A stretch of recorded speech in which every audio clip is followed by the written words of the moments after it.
Good morning, dear students. How are you?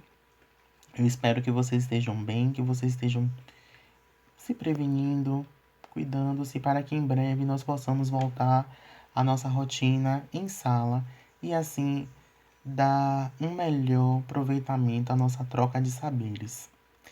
Antes de começar a aula, I would like to leave a message for you. Eu gostaria de deixar uma mensagem para vocês. Think positive. Pense positivo. É muito importante nesse momento a qual nossa sociedade está vivendo, nós continuarmos a pensar positivo. Hoje em nossa aula iremos falar sobre prepositions of time, preposições de tempo.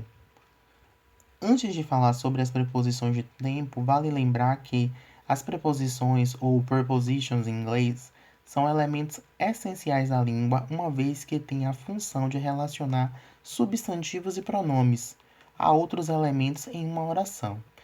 Porque sem essas pequenas palavras, a frase perderia a coerência, ou seja, perderia o sentido, pois as preposições expressam relações de tempo, direção, movimento, lugar ou possuem a mesma ideia de conjunção. Na língua inglesa, hoje iremos considerar as preposições in, on e at.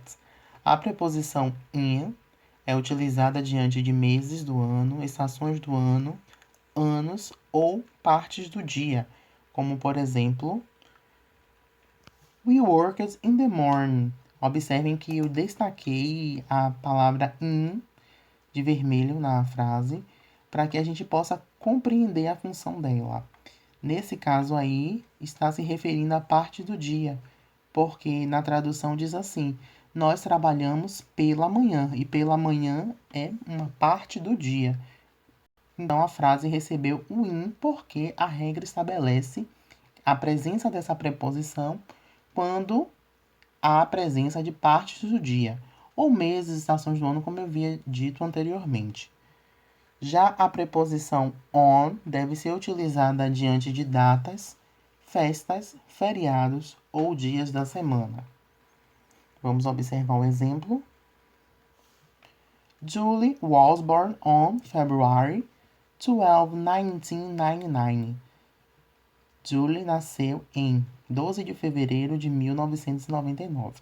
Nesse exemplo, a preposição on aparece porque a regra diz que devemos utilizar diante de datas. Já a preposição de tempo at deve ser utilizado em final de semana, de noite e diante das horas. Vamos observar o exemplo. What are you doing at the weekends? O que você vai fazer no final de semana? Olha a presença do at em virtude do final de semana, conforme a regra mostrou.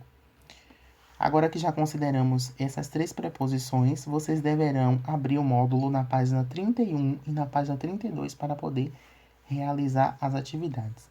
Eu irei deixar algumas orientações com relação à resolução desses exercícios.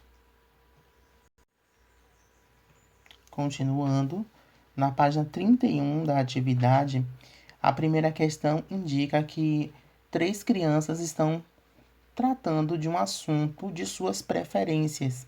Vocês deverão identificar sobre que tipo de assunto é que essas crianças estão testemunhando ou falando sobre.